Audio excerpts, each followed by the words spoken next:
Now, it's time for DJ Rocky's Secret File, the Halloween Special.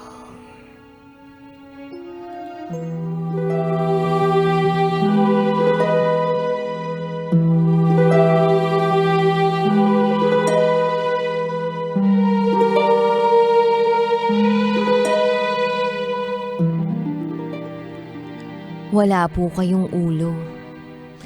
Magpalit po kayo at ibaon nyo sa lupa lahat ng suot ninyo.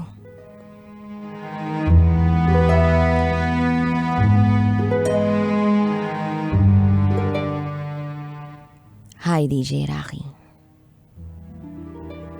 Itago mo na lang ako sa pangalang Bidang.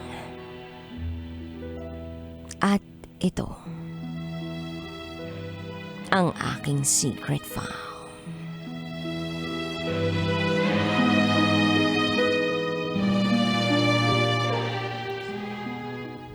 Just recently ay nangyari sa akin ang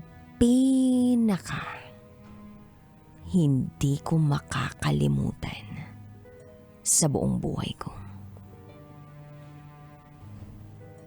Ito ang nakakatakot na nangyari sa akin. Marami akong nakikita. Marami akong naririnig. Pero ito ang pinakakakaiba sa lahat.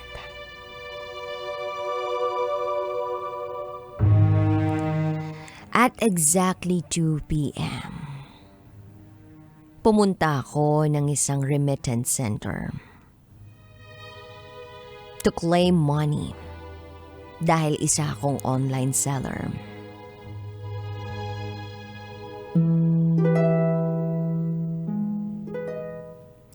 Then, suddenly, meron akong nakitang lotto outlet.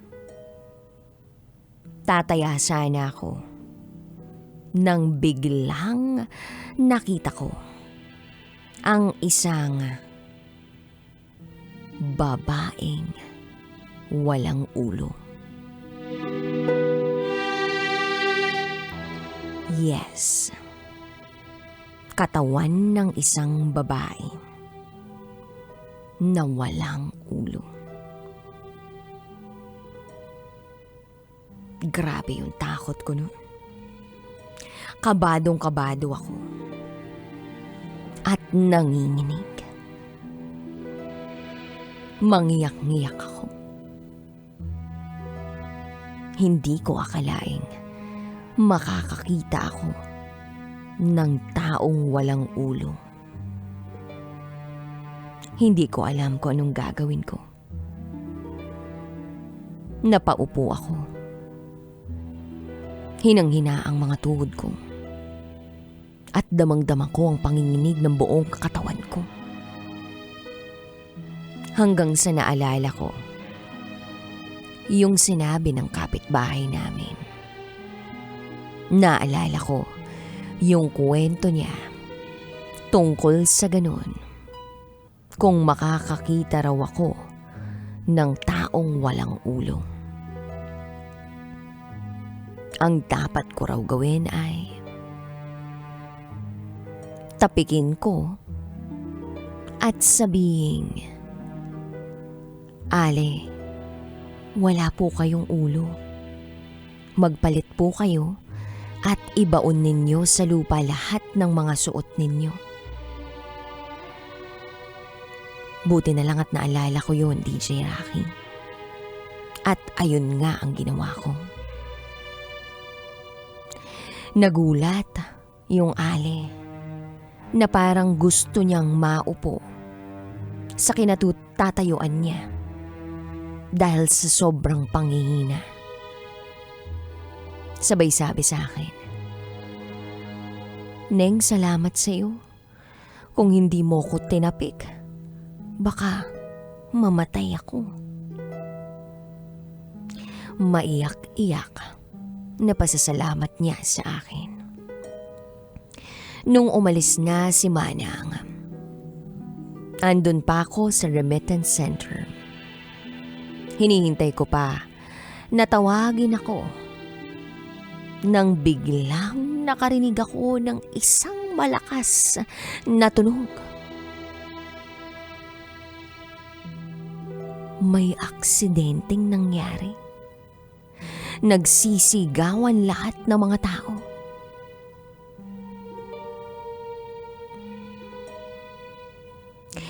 Kitang-kita ng dalawang mga mata ko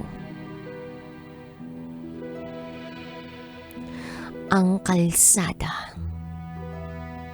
kung saan nagkukumpulan ng mga tao. Sinilip kong maigi. Merong nasagasaan. Nasagasaan ang isang matandang lalaki. Mas lalo akong kinilabutan.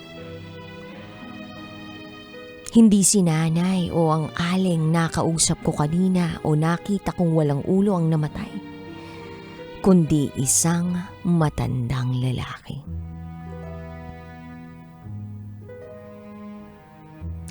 Nang tawagin na ang pangalan ko sa remittance center,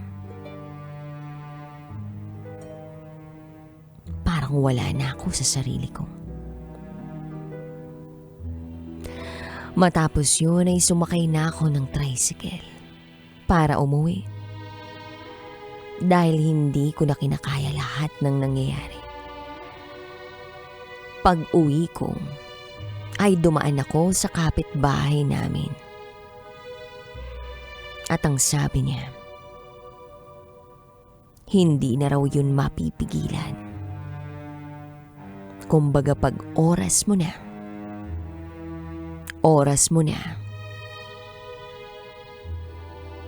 Nung napigilan ko kay nanay, sa matandang lalaki raw napunta. Kumbaga kahit anong gawin mo, dahil sa nakita mo, hindi mo na ito mababago.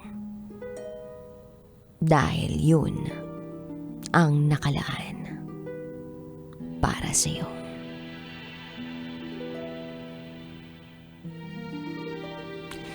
Hindi ko alam kung anong dapat kong maramdaman. Pero ang pinaka nangingibabaw sa lahat ng nararamdaman ko ay takot. Hanggang dito na lang po, DJ Rocky. Muli, ako si Bidang. At ito ang aking secret file.